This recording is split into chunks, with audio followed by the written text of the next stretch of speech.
তার মাটির নিচে আবিষ্কৃত হল দি লস্ট সিটি অফ ঢাকা, এক অজানা সভ্যতা যারা আমাদের চেয়েও কয়েক হাজার বছর এগিয়েছিল। কি হতো যদি আমরা জানতে পারতাম আমাদের এই জ্যাম আর ধুলোর শহরের নিচেই লুকিয়ে আছে পৃথিবীর সবচেয়ে উন্নত এক ইউটোপিয়া? ঢাকা 400 বছরের পুরনো এক শহর, ধুলো, ধোঁয়া আর ট্রাফিক জ্যামে আটকে থাকা এক ব্যস্ত মহানগরী। আমরা যারা এই শহরে থাকি, আমরা মনে করি আমরা এই শহরের প্রতিটি অলি গলি চিনি। আমরা জানি মতিঝিলের উঁচু দালানগুলোর কথা, আমরা জানি পুরান ঢাকার সরু রাস্তার কথা, কিন্তু আমরা কি সত্যিই এই শহরটাকে চিনি? ধরুন আজ সকালে আপনি ঘুম থেকে উঠে খবর পেলেন ঢাকা শহরের ঠিক মাঝখানে মেট্রো রেলের কাজ চলার সময় মাটির নিচে এমন কিছু পাওয়া গেছে যা আমাদের ইতিহাস, বিজ্ঞান আর ধর্মবিশ্বাস সবকিছুকে এক নিমেষে চুরমার করে দিতে পারে। এটি কোনো সাধারণ প্রত্নতাত্ত্বিক আবিষ্কার নয়, এটি এমন এক সত্য যা গত 400 বছর ধরে আমাদের পায়ের ঠিক নিচেই ঘুমিয়েছিল।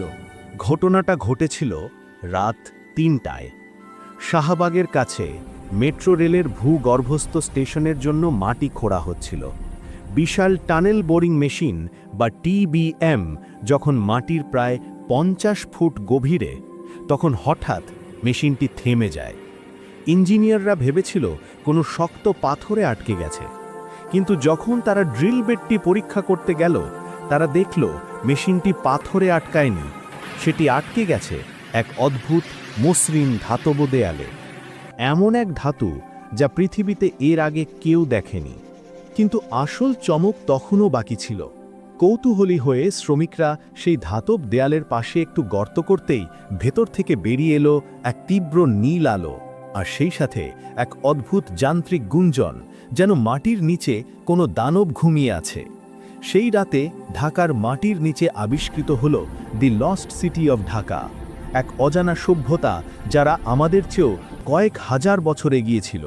কি হতো যদি আমরা জানতে পারতাম আমাদের এই জ্যাম আর ধুলোর শহরের নিচেই লুকিয়ে আছে পৃথিবীর সবচেয়ে উন্নত এক ইউটোপিয়া? সরকার দ্রুত পুরো এলাকাটি সেনাবাহিনী দিয়ে ঘিরে ফেলে। সাধারণ মানুষের কাছে বলা হয় গ্যাসের লাইন লিক হয়েছে, কিন্তু ভেতরে এক বিশেষ দল প্রস্তুত হচ্ছিল নিচে নামার জন্য।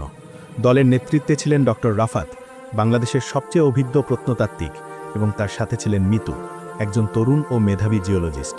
তাদের মিশন ছিল একটাই, ওই নীল আলোর উৎস খুঁজে বের করা। তারা যখন দড়িতে ঝুলে সেই গর্ত দিয়ে নিচে নামছিলেন, তখন তাদের হার্ট বিট ছিল তুঙ্গে। 50 ফুট, 60 ফুট, 100 ফুট। হঠাৎ তাদের পায়ের নিচে মাটি শেষ হয়ে গেল। তারা ঝুলে রইলেন এক বিশাল শূন্যতায়। মিতু তার শক্তিশালী টর্চ লাইটের আলোর নিচে ফেলতেই তাদের মুখ দিয়ে কোনো কথা বের হলো না। তারা যা দেখল তা মানুষের কল্পনাকেও হার মানায়।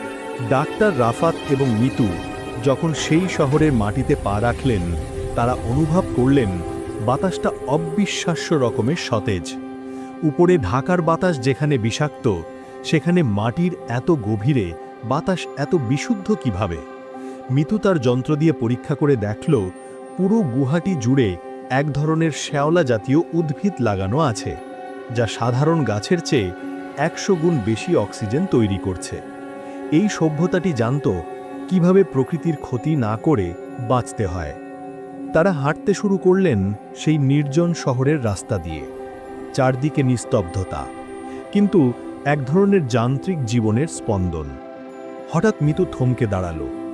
সে দেখল রাস্তার দুই পাশে সারিবদ্ধভাবে রাখা আছে কিছু অদ্ভুত যান, অনেকটা পালকির মতো দেখতে, কিন্তু সেগুলোর কোনো চাকা নেই। মিতু সাহসে ভর করে একটি যানের গায়ে হাত রাখতেই সেটি নিঃশব্দে মাটি থেকে কয়েক ইঞ্চি উপরে ভেসে উঠল। অ্যান্টি-গ্র্যাভিটি বা মাধ্যাকর্ষণ বিরোধী প্রযুক্তি, যা আমরা আজও আবিষ্কার করতে পারিনি, তা এই শহরের মানুষরা হাজার বছর আগেই ব্যবহার করত। কিন্তু প্রশ্ন হলো, কারা ছিল এরা? তারা কি এলিয়েন নাকি আমাদেরই পূর্বপুরুষ? ডক্টর রাফাত একটি বিশাল লাইব্রেরির মতো ভবনের সামনে এসে দাঁড়ালেন। দরজার ওপরে প্রাচীন ব্রাহ্মী লিপির মতো কিছু লেখা। ডক্টর রাফাত অনেক কষ্টে সেই লেখাটির পাঠোদ্ধার করলেন। লেখা ছিল সূর্যালোকা, যারা সূর্যের আলো ত্যাগ করেছে জ্ঞানের আলো জ্বালানোর জন্য।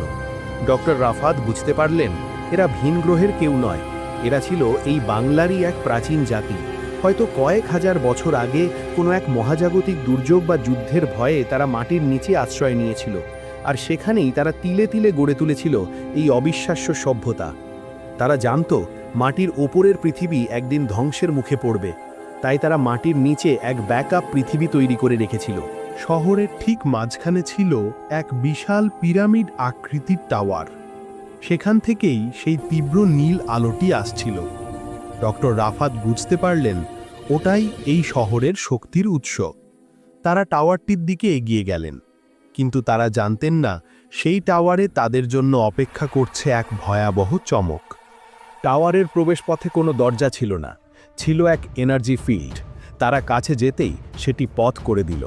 ভেতরে ঢুকে তারা দেখলেন এক বিশাল হলরুম, আর সেই রুমের মাঝখানে ভাসছে একটি বিশাল স্ফটিক বা ক্রিস্টাল।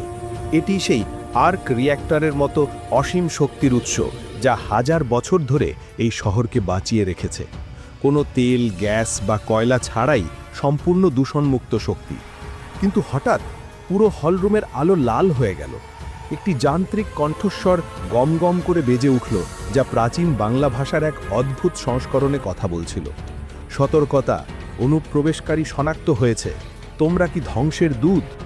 অন্ধকার থেকে বেরিয়ে এলো তিনটি বিশাল রোবট। না, ঠিক রোবট নয়, এগুলো দেখতে প্রাচীন টেরাকোটা পুতুলের মতো, কিন্তু ভেতরে চলছে উন্নত মেকানিজম। এরা এই শহরের পাহারাদার। মিতু ভয়ে পিছিয়ে গেল। ডক্টর রাফাত চিৎকার করে বললেন, আমরা শত্রু নই, আমরা আমাদের শিকড় খুঁজতে এসেছি। পাহারাদারগুলো থামল না, তারা তাদের হাতের অস্ত্র তাক করল। ঠিক সেই মুহূর্তে মিতু খেয়াল করল ক্রিস্টালটির নিচে একটি কন্ট্রোল প্যানেল আছে, সেখানে একটি হাতের ছাপ দেওয়ার জায়গা। মিতু দৌড়ে গিয়ে সেখানে নিজের হাত রাখল। সে জানতো না কি হবে, কিন্তু তার মন বলছিল এই শহরের সাথে তাদের রক্তের কোনো সম্পর্ক আছে। মিতুর হাত স্পর্শ করতেই লাল আলো নিভে গেল। আবার ফিরে এলো সেই শান্ত নীল আভা। পাহারাদার রোবটগুলো নতজানু হয়ে বসে পড়ল। একটি হলোগ্রাফিক প্রজেকশন বা ছায়াছবি ভেসে উঠল শূন্যে। সেখানে দেখা গেল এক বয়স্ক নারীর মুখ। তিনি বললেন, স্বাগতম ওপরের পৃথিবীর সন্তানরা। আমরা জানতাম একদিন তোমরা আসবে, কিন্তু তোমরা কি প্রস্তুত? তোমরা কি সেই ভুলগুলো শুধরে নিয়েছ যা আমাদের মাটির নিচে আশ্রয় নিতে বাধ্য করেছিল? ডক্টর রাফাত এবং মিতু স্তব্ধ হয়ে দাঁড়িয়ে রইলেন। সেই হলোগ্রাফিক বার্তাটি তাদের দেখালো এক ভয়াবহ ইতিহাস। হাজার বছর আগে মানুষে মানুষে যুদ্ধ আর লোভের কারণে পৃথিবী ধ্বংসের মুখে পড়েছিল। তাই কিছু জ্ঞানী মানুষ এই মাটির নিচে আশ্রয় নিয়েছিল জ্ঞান ও বিজ্ঞানকে রক্ষা করতে। তারা অপেক্ষা করছিল এমন এক সময়ের যখন ওপরের মানুষরা আবার শান্তিকামী হবে। কিন্তু ডক্টর রাফাত জানতেন ওপরের পৃথিবী এখনও শান্ত হয়নি। ঢাকা শহরের মানুষরা এখনও লোভে মত্ত। এই অসীম শক্তির উৎসের কথা জানলে পরাশক্তি দেশগুলো যুদ্ধের জন্য ঝাঁপিয়ে পড়বে। এই শহরটি রক্ষা পাবে না, লুট হয়ে যাবে। ডক্টর রাফাত মিতুর দিকে তাকালেন। তাদের হাতে এখন পৃথিবীর সবচেয়ে বড় ক্ষমতা। তারা চাইলে এই প্রযুক্তি নিয়ে উপরে যেতে পারেন। এতে হয়তো বাংলাদেশের চেহারা বদলে যাবে, আমরা রাতারাতি সুপার পাওয়ার হয়ে যাব। কিন্তু তার বিনিময়ে হয়তো শুরু হবে তৃতীয় বিশ্বযুদ্ধ। সেই প্রাচীন নারীটি হলোগ্রামে বললেন, সিদ্ধান্ত তোমাদের। তোমরা কি এই জ্ঞান নিয়ে পৃথিবীকে স্বর্গ বানাবে নাকি নরক? মিতু ডক্টর রাফাতের চোখের দিকে তাকিয়ে উত্তর পেয়ে গেল। তারা জানে আমাদের পৃথিবী এখনও এই পাওয়ার বা ক্ষমতা সামলানোর জন্য প্রস্তুত নয়। আমরা এখনও নিজেদের পরিবেশ ধ্বংস করছি, একে অপরের সাথে যুদ্ধ করছি। এই প্রযুক্তি পেলে আমরা ধ্বংসই ডেকে আনব। তারা সিদ্ধান্ত নিল এই রহস্য গোপন রাখবে। তারা হলোগ্রাফিক সত্তাটিকে অনুরোধ করল প্রবেশপথটি যেন চিরতরে বন্ধ করে দেওয়া হয়। তারা যখন আবার দড়ি বেয়ে উপরে উঠে এলো, তখন নিচে এক বিশাল কম্পন হলো। সেই ধাতব দেওয়ালটি মাটির সাথে মিশে গিয়ে একটি সাধারণ পাথরের দেওয়ালে পরিণত হলো। হারিয়ে গেল সূর্যালোকা। মেট্রো রেলের কাজ আবার শুরু হলো। কেউ জানতেও পারল না ওই টানেলের কয়েক ফুট দূরেই ঘুমিয়ে আছে এক উন্নত সভ্যতা। ডক্টর রাফাত এবং মিতু তাদের রিপোর্টে লিখলেন ওটা ছিল শুধুই একটি প্রাকৃতিক গুহা, কিন্তু তাদের ডায়েরিতে তারা লিখে রাখলেন সেই সত্য। তারা জানতেন আমরা একা নই, আমাদের পায়ের নিচেই আছে এক অভিভাবক যারা আমাদের পর্যবেক্ষণ করছে। আজ যখন আপনি মেট্রো রেলে চড়ে ঢাকার এক প্রান্ত থেকে অন্য প্রান্তে যান, তখন একবার ভাববেন হয়তো ঠিক এই মুহূর্তেই আপনার সিটের কয়েকশো ফুট নিচে অ্যান্টি গ্র্যাভিটি যানে চড়ে কোনো এক প্রাচীন বাঙালি ঘুরে বেড়াচ্ছে এক দূষণমুক্ত শহরে।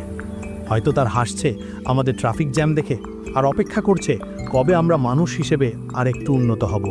এই পুরো গল্পটি প্রজেক্ট কল্পনার এক সৃষ্টি, এআই ভিডিওর মাধ্যমে তৈরি এক কল্পনার জগৎ। কিন্তু কে জানে, বিজ্ঞান বলে আমরা আমাদের সমুদ্রের তলদেশ বা মাটির নিচে জগৎ সম্পর্কে মহাকাশের চেয়েও কম জানি। ঢাকার নিচে হয়তো সত্যিই কিছু আছে যা আমাদের কল্পনার অতীত। আপনারা কি মনে করেন, যদি সত্যিই এমন কোনো শহরের খোঁজ পাওয়া যায়, তবে কি আমাদের উচিত সেই প্রযুক্তি ব্যবহার করা, নাকি ডক্টর রাফাতের মতো গোপন রাখাই শ্রেয়? লোভ নাকি নিরাপত্তা, কোনটা বেছে নিতেন আপনি? আপনার মূল্যবান মতামতটি আমাদের কমেন্ট সেকশনে জানান। আপনি যদি অজানা রহস্য, হারানো সভ্যতা এবং এমন সব বাংলা গল্প শুনতে ভালোবাসেন যা আপনার চিন্তার জগৎকে প্রসারিত করবে, তবে আমাদের এই যাত্রার সঙ্গী হন। প্রজেক্ট কল্পনা চ্যানেলটি এখনই সাবস্ক্রাইব করে রাখুন এবং বেল আইকনটি প্রেস করুন, কারণ মাটির নিচের রহস্য তো জানলেন, কিন্তু আকাশের ওপারে কি লুকিয়ে আছে তা হয়তো পরের ভিডিওতেই আপনার জন্য অপেক্ষা করছে।